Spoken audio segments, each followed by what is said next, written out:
بسم الله الرحمن الرحيم، والصلاة والسلام على أشرف المرسلين. نقدم لكم الوضعية الوبائية خلال 24 ساعة الماضية، التي تميزت بتسجيل 11 إصابة جديدة بداء كوفيد-19، من ضمنها من المخالطين و10 إصابات مجتمعية. كذلك تم تسجيل خلال 24 ساعة الماضية 21 حالة شفاء جديدة، فيما للأسف تم تسجيل حالة وفاة واحدة. نسأل الله العلي القدير الرحمة والغفران للمتوفي. بلغ إجمالي الإصابات منذ بداية الوباء 17,207، من بينها 9,054 من ضمن المخالطين، 7,961 من الحالات المجتمعية، و192 من الحالات الوافدة. كذلك بلغ إجمالي حالات الشفاء المسجلة منذ بداية الوباء 16,563، فيما بلغ إجمالي الوفيات 441.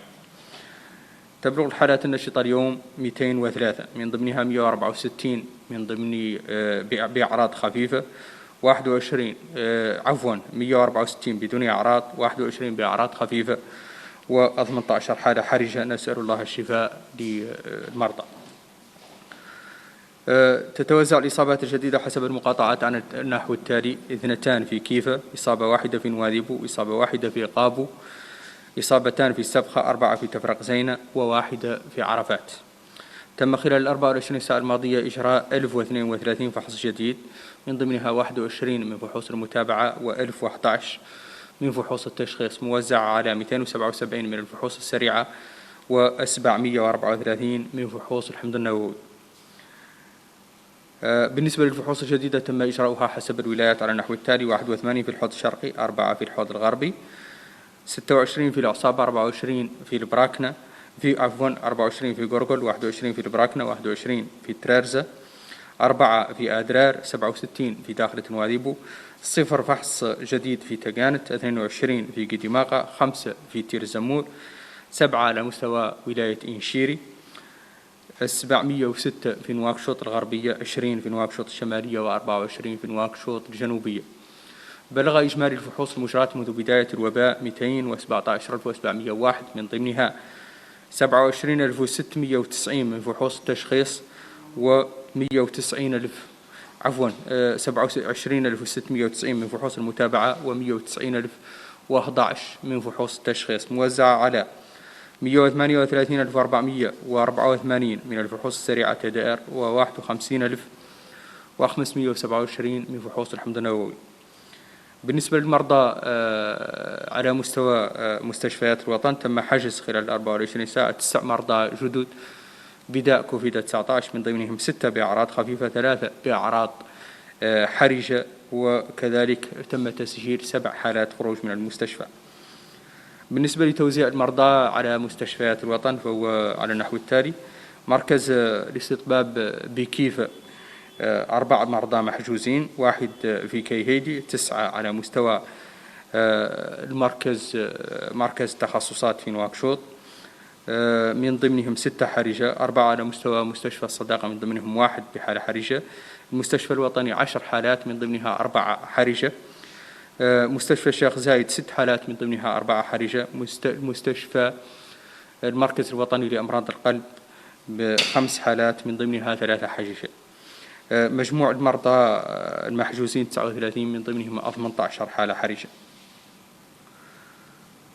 بالنسبة لإجمالي المرضى المحجوزين منذ بداية الوباء بلغ 2291، من ضمنهم 1864 بأعراض خفيفة، 427 بأعراض حرجة، وكذلك بلغ مجموع المرضى الخارجين من المستشفى منذ بداية الوباء 2229. La situation épidémiologique de la pandémie Covid-19. Durant les dernières 24 heures, nous avons enregistré 11 nouveaux cas positifs, dont un cas contact et 10 cas communautaires. Nous avons aussi enregistré 21 nouvelles guérisons et malheureusement un nouveau décès. Le cumul de cas positifs enregistrés depuis le début de la pandémie est de 17 207, dont 9 054 cas contacts, 7 961 cas communautaires et 192 cas importés. Le cumul de cas de guérison enregistrés depuis le début de la pandémie est de 16 563 et le cumul de décès est de 441. Nous avons aujourd'hui 203 cas actifs, dont 164 asymptomatiques, 21 avec des symptômes légers et 18 avec une situation clinique grave. La répartition des nouveaux cas enregistrés par Muqata'a, Kifa, 2 nouveaux cas, Nouadhibou 1 nouveau cas à Rabou, 2 à Sabra, 4 à Tafraqsina et 1 nouveau cas à Arafat. Les tests réalisés durant les dernières 24 heures sont au nombre de 1032, dont 21 tests de suivi et 1011 tests de diagnostic, répartis en 227 TDR et 734 PCR. Pour la répartition des nouveaux tests par région, 81 ont été réalisés à Houd Sharqi, 4 à Houd al-Gharbi, 26 à Nassaba, 24 au Gorgol, 21 au Brakna, 21 au Trarza, 4 à Nadrar, 67 à Dakhlet Nouadhibou, 0 au Taga, 22 au Guidimaka, 5 au Tirzamour, 7 à Ninchiri, 706 nouveaux tests ont été réalisés à Nouakchott Ouest, 20 à Nouakchott Nord et 24 à Nouakchott Sud. Le cumul de tests réalisés depuis le début de la pandémie est de 217 701, dont 27 690 tests de suivi et 190 011 tests de diagnostic, répartis en 138 484 TDR et 51 527 PCR. Pour la situation des malades hospitalisés, nous avons enregistré l'hospitalisation de 9 nouveaux cas pendant les dernières 24 heures, dont 6 avec une symptomatologie légère et 3 graves. Nous avons aussi enregistré 7 nouvelles sorties d'hôpital. La répartition des malades hospitalisés sur les hôpitaux, nous avons 4 malades hospitalisés dans le centre hospitalier de Kifa, 1 dans le centre hospitalier de Kaïdi, 9 au centre hospitalier des spécialités ici à Nouakchott, dont 6 graves, 4 au centre hospitalier de l'Amitié, dont 1 grave, 10 au centre national, centre hospitalier national, dont 4 graves, 6 au centre hospitalier Cheikh Zayed, dont 4 graves, 5 au centre national de cardiologie, dont 3 graves.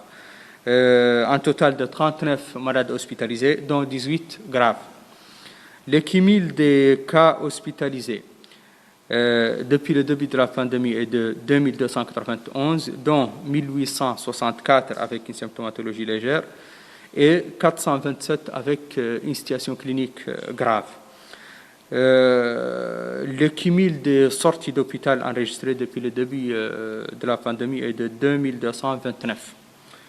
Je vous remercie. 공공카 플러스 코비드 사포제네 한데키